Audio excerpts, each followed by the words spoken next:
Our city streets are designed to be dangerous. We see fast-moving speedways through the middle of our streets in Soma, people turning without looking. It's become a culture in San Francisco to drive dangerously. This is our city, the city of San Francisco. Voted one of the most walkable cities in the United States. Population 825,863, living in just 49 square miles. An average of 900,000 cars commute into and through the city on a daily basis. This is my friend Jikaiah, a hairstylist of 11 years, aspiring photographer, enjoying life with what she can afford, loves and lives in the heart of San Francisco, walks to work every day. This is a story for drivers. This is a story for pedestrians. This is a story for people living paycheck to paycheck, trying to make it in the big city. And this is a story about how your life can change within the blink of an eye. For Jikaiah, that day was September 26, 2013.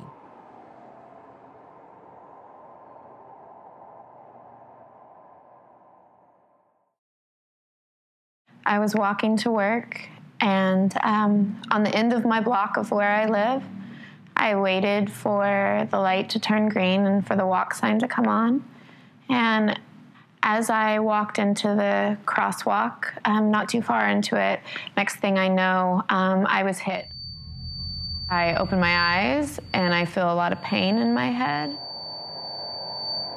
I barely reached my hand up for what I could, and there was just blood coming out and covering my hand, and I could just hear her going, oh my God, it's all my fault. It was just really horrific. Like, I couldn't move my neck, I couldn't move anywhere else. I was in a lot of pain and on morphine and all these things, but still within that, I couldn't stop throwing up. Jikaiah left the hospital with a permanent brain injury that caused a loss of smell and taste, short-term memory loss, extreme unexpected social anxiety, insomnia, and a loss of motor skills.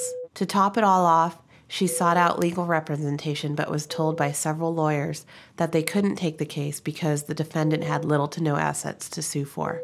This left Jikaiah with mountains of paperwork to sort through in order to find a way to pay for an accident she didn't cause.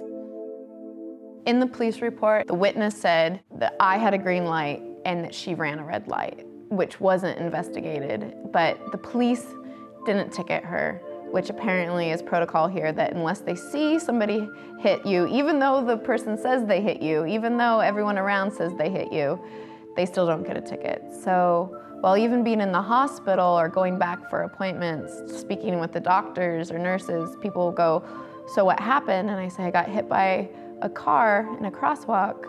And they go, oh, that person's in a lot of trouble now, huh? And I go, actually, no, none. She doesn't have to pay anything, and she got her license, and she can go hit anyone else she wants.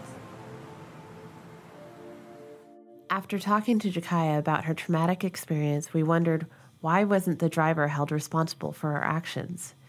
To try and understand the situation better, we contacted Walk SF, a San Francisco pedestrian advocacy group, where we met Nicole Schneider, who helped explain why our city's policies are the way they are and what is being done to change them. Even if a person is killed, only about 65% of people who commit those crimes are actually cited. As it turns out, pedestrians who are hit by cars make up 50% of our traffic deaths here in San Francisco. This is nearly 4 times the national average and the second highest rate in all cities outside of New York. We see these inequities because our streets are designed poorly and they're made for cars, not people. And we see it because we also don't prosecute and don't penalize people who hit and kill or hit and injure other people. In a lot of our streets, like the ones where Jikaiah was hit, there are 2 one-way streets intersecting. And when you're on a one-way street, it creates this freeway-like feeling, like I can just go. There's no other kind of oncoming traffic to slow you down or to kind of think about, so you can speed. There's about 200% more or 250% more traffic crimes than there are violent crimes, shootings and stabbings in San Francisco.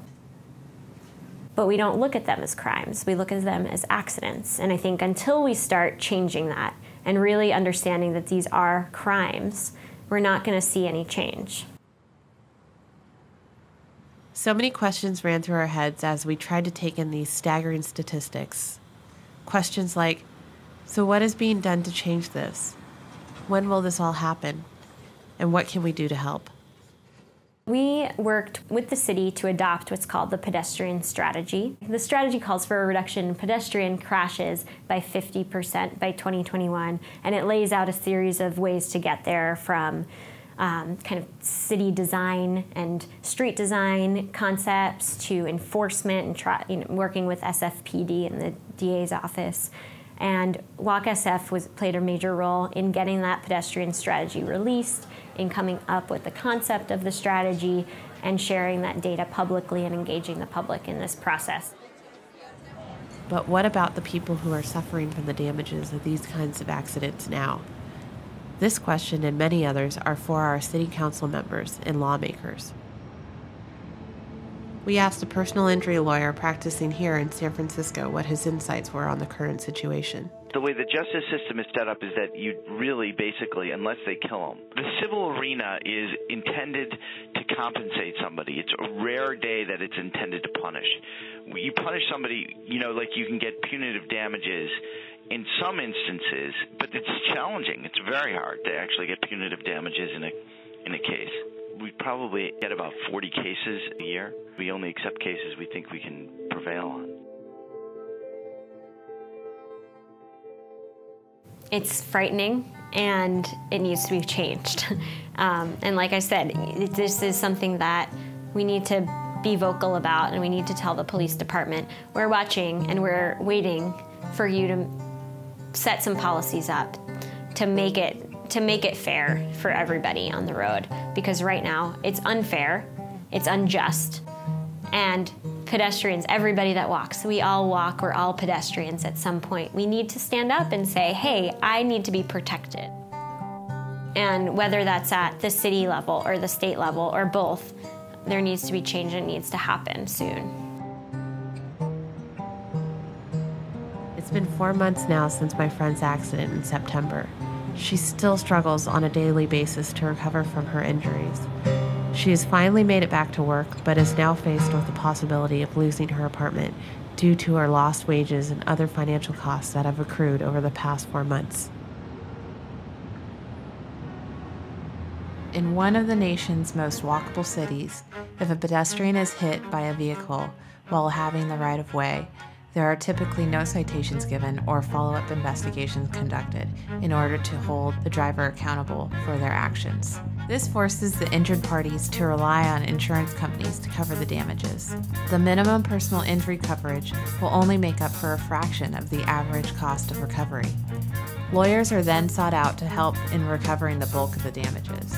However, in most cases where the driver has little to no assets, lawyers are hesitant to represent the injured party because there is no potential profit to be made, which leaves people in this situation to either pay for it out of pocket or rely on government agencies, which are funded by our tax dollars, to pay for the accident. A type of accident that has occurred over 800 times within the past year. This is what happened to Jikaiah, and this could easily happen to any of us.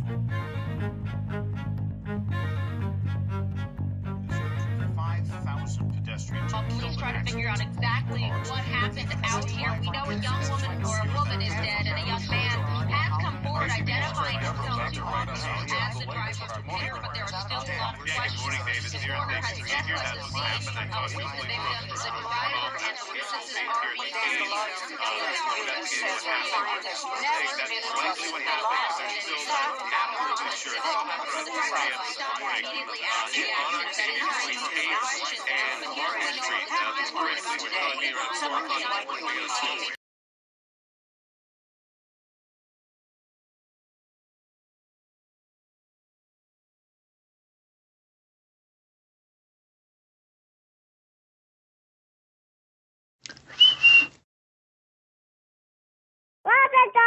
Get that tip.